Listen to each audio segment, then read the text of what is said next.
ನಮಸ್ತೆ, ನಾನು ನಿಮ್ಮ ಸಿದ್ಧ ಕಸ್ತೂರಿ ತನಯ. ಇವತ್ತು 6ನೇ ಅಧ್ಯಾಯ ಸಿಬ್ಬಂದಿ ನಿರ್ವಹಣೆಯ ಬಹು ಆಯ್ಕೆ ಪ್ರಶ್ನೆಗಳನ್ನು ಚರ್ಚೆ ಮಾಡೋಣ. ಮೊದಲಿಗೆ ಉದ್ಯೋಗಿಯ ಬಡ್ತಿಯ ಫಲಿತಾಂಶವು ಅಂದರೆ ಉದ್ಯೋಗಿಯನ್ನು ಬಡ್ತಿ ಮಾಡಿದಾಗ, ಒಂದು ಕೆಲಸದಿಂದ ಇನ್ನೊಂದು ಕೆಲಸಕ್ಕೆ ಬಡ್ತಿಯನ್ನು ನಾವು ಮಾಡಿದಾಗ ಅಲ್ಲಿ ನಮ್ಮ ಸಂಬಳವೂ ಹೆಚ್ಚಳವಾಗುತ್ತದೆ, ನಮ್ಮ ಹೊಣೆಗಾರಿಕೆಯೂ ಹೆಚ್ಚಳವಾಗುತ್ತದೆ, ನಮ್ಮ ಕಾರ್ಯತೃಪ್ತಿ ಹೆಚ್ಚಳ ಆಗುತ್ತದೆ. ABC 3 ಸರಿಯಾದ ಉತ್ತರ ಅಂತ ಅರ್ಥ. ಯಾಕಂತಂದ್ರೆ ವರ್ಗಾವಣೆ ಅಂದ್ರೆ ನಾವು ಒಂದು ಇಲಾಖೆಯಿಂದ ಇನ್ನೊಂದು ಇಲಾಖೆ ಹಾಕೋದು. ಆದ್ರೆ ಬಡ್ತಿ ಅಂತಂತಂದಾಗ ಈ ಮೂರರಲ್ಲೂ ಹೆಚ್ಚಳ, ನಮಗೆ ಪೇಮೆಂಟ್ ಹೆಚ್ಚಿಗೆ ಆಕೈತಿ, ನಮ್ಮ ಕೆಲಸ ಹೆಚ್ಚಿಗೆ ಆಕೈತಿ, ನಮ್ಮ ಕಾರ್ಯತೃಪ್ತಿ, ನಮ್ಮ ಆತ್ಮತೃಪ್ತಿನೂ ಹೆಚ್ಚಿಗೆ ಆಕೈತಿ ಅಂತ ಹೇಳ್ಬೋದು. ಇನ್ನೊಂದು, ಇವುಗಳಲ್ಲಿ ಯಾವುದು ಕಾರ್ಯೇತರ ತರಬೇತಿಯ ವಿಧಾನ? ಕಾರ್ಯನಿರತ, ಕಾರ್ಯೇತರ ಅಂತ ಎರಡು ಬರ್ತಾವೆ. ಇಲ್ಲಿ ಕಾರ್ಯೇತರ ಅಂತಂತಂದಾಗ ಮೊಗಸಾಲೆ ತರಬೇತಿ ಅನ್ನೋದು ಕಾರ್ಯೇತರ. ಯಾಕಂತಂದ್ರೆ ಒಂದು ಸ್ಥಳದಲ್ಲಿ ಕೆಲಸವನ್ನ ಕಲಿತು ನಾವು ಕಂಪನಿಯಲ್ಲಿ ಹೋಗಿ ಕೆಲಸವನ್ನ ಮಾಡ್ತೀವಿ. ಇವು ಮೂರು ಕೆಲಸವನ್ನ ಮಾಡುವಾಗನ ತರಬೇತಿ ಕೊಡುವಂಥವು. ಇದು ಒಂದು ಸ್ಥಳದಲ್ಲಿ ಕಲಿತು ಆಮೇಲೆ ಹೋಗಿ ನಾವು ಕೆಲಸನ ಕಂಪನಿಯಲ್ಲಿ ಮಾಡ್ತೀವಿ. ಇನ್ನೊಂದು, ಇವುಗಳಲ್ಲಿ ಯಾವುದು ಕಾರ್ಯನಿರತ ತರಬೇತಿ ವಿಧಾನ? ಕಾರ್ಯನಿರತ ಅಂತಂದಾಗ ಇಲ್ಲಿ ಹೇಳಿನಿ, ಕಾರ್ಯ ಆವರ್ತನ ಐತೆ ಅಂತ ಹೇಳಿ. ಸೊ ಹೀಗಾಗಿ ಕಾರ್ಯ ಆವರ್ತನ ಅನ್ನೋದು ಕಾರ್ಯನಿರತ ವಿಧಾನ ಆಗಿದೆ. ಅಂದರೆ ಸಂಸ್ಥೆಯೊಳಗೆ ವ್ಯಕ್ತಿಗಳನ್ನು ಎಲ್ಲ ಕೆಲಸಗಳನ್ನು ಮಾಡಕ್ಕೆ ಹಚ್ಚಿ ಅವ್ರಿಗೆ ಕಲಿಸುವುದು. ಇನ್ನು ಇವುಗಳಲ್ಲಿ ಯಾವುದು ನೇಮಕಾತಿಯ ಆಂತರಿಕ ಮೂಲವಾಗಿದೆ? ನೇಮಕಾತಿಯ ಆಂತರಿಕ ಮೂಲ ಅಂದ್ರೆ ಎರಡು ಬರ್ತಾವೆ, ವರ್ಗಾವಣೆ ಮತ್ತು ಬಡ್ತಿ ಅಂತೇಳಿ. ಅದಕ್ಕೆ ವರ್ಗಾವಣೆ ಅನ್ನೋದು ಆಂತರಿಕ ನೇಮಕಾತಿಯ ಮೂಲ.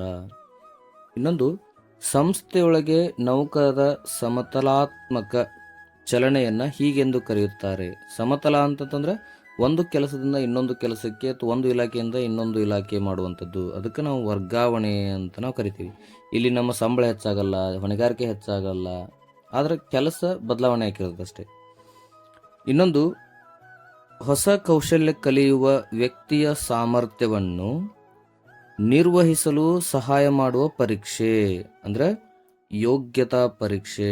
ಅಂದ್ರೆ ಒಬ್ಬ ವ್ಯಕ್ತಿ ಹೊಸ ಸ್ಕಿಲ್ಲನ್ನು ಕಲ್ಕೊಳ್ಳೋಕೆ ಅವನಲ್ಲಿ ಯೋಗ್ಯತೆ ಐತೋ ಇಲ್ಲೋ, ಆ ಮನಸ್ಸು ಐತಿಲ್ಲೋ ಅನ್ನೋದನ್ನ ತಿಳ್ಕೊಳ್ಳೋದಕ್ಕೆ ನಾವೇನಂತೀವಿ, ಹೊಸ ಕೌಶಲ್ಯ ಕಲಿಯುವ ಸಾಮರ್ಥ್ಯ ಅಂತೇಳಿ ಅದನ್ನ ಕರಿತೀವಿ. ಅದಕ್ಕೆ ಯೋಗ್ಯತೆ ಐತೋ ಇಲ್ಲೋ ಅನ್ನೋ ಪರೀಕ್ಷೆನ ಮಾಡ್ತೀವಿ.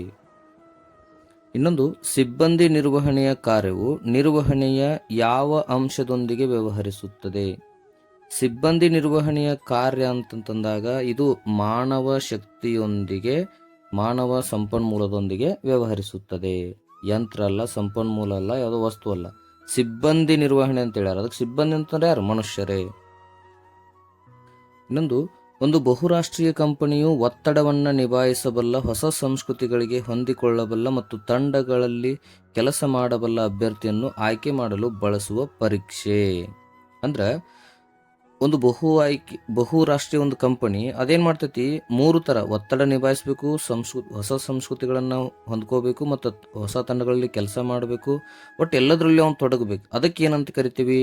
ಅದಕ್ಕೆ ಬುದ್ಧಿ ಅನ್ನಲ್ಲ, ಯೋಗ್ಯತೆ ಅನ್ನಲ್ಲ, ಅಥವಾ ಯಾವುದೊಂದು ವೃತ್ತಿ ಅಂತ ಅನ್ನಲ್ಲ. ಅದಕ್ಕೆ ವ್ಯಕ್ತಿತ್ವ ಪರೀಕ್ಷೆ. ಒಬ್ಬ ವ್ಯಕ್ತಿಯ ವ್ಯಕ್ತಿತ್ವ ಹೆಂಗಿರ್ತೈತಪ್ಪ ಅಂತಂತಂದ್ರೆ ನಾವೆಲ್ಲರ ಜೊತೆಗೆ ಹೊಂದ್ಕೋಬೇಕು, ಎಲ್ಲವನ್ನ ಕಲಿಬೇಕು, ಹೊಸದನ್ನ ಕಲಿಬೇಕು, ಏನು ಕೊಟ್ಟರು ಮಾಡಬೇಕು ಅನ್ನುವಂಥದ್ದಕ್ಕೆ ನಾವು ವ್ಯಕ್ತಿತ್ವ ಪರೀಕ್ಷೆ ಅಂತ ಕರಿತೀವಿ.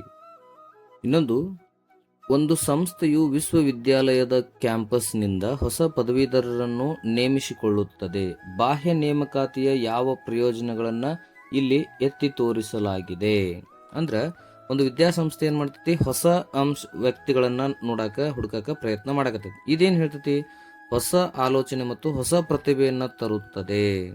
ಅಂದ್ರ ಬಾಹ್ಯ ಮೂಲದಿಂದ ನಮಗೇನ್ ಮಾಡ್ತಾವು? ಹೊಸ ಪ್ರತಿಭೆಗಳು, ಹೊಸ ಆಲೋಚನೆಗಳು, ಹೊಸ ಕೌಶಲ್ಯಗಳು ನಮ್ಗೆ ಸಿಗ್ತಾವು ಅಂತ ಅದರ ಅರ್ಥ. ಇನ್ನೊಂದು, ಕಂಪನಿಯು ನೇಮಕಾತಿಯ ವೆಚ್ಚವನ್ನು ಕಡಿಮೆ ಮಾಡಲು ಬಯಸುತ್ತದೆ, ಆದರೆ ತನ್ನ ಉದ್ಯೋಗಿಗಳನ್ನು ಪ್ರೇರೇಪಿಸಲು ಬಯಸುತ್ತದೆ. ಇಲ್ಲಿ ನೇಮಕಾತಿಯ ಯಾವ ಮೂಲಗಳಿಗೆ ಆದ್ಯತೆ ನೀಡಬೇಕು? ಅಂದ್ರೆ ಇದೇನು, ಅದೇನ್ ಮಾಡ್ತೈತಿ, ವೆಚ್ಚವನ್ನು ಕಡಿಮೆ ಮಾಡಕ ಬಯಸ್ತೈತಿ ಮತ್ತು ಉದ್ಯೋಗಿಯನ್ನ ಪ್ರೋತ್ಸಾಹ ಮಾಡಕ ಬಯಸ್ತೈತಿ. ಹಿಂಗಾಗಿ ಅದು ಆಂತರಿಕವಾಗಿ ಮಾಡ್ಬೇಕು.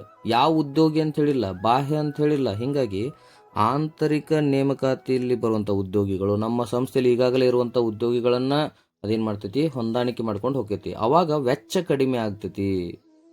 ಇನ್ನೊಂದು ಇಲ್ಲಿ ಪರೀಕ್ಷೆಗಳು ಬರ್ತಾವು ನೋಡ್ರಿ.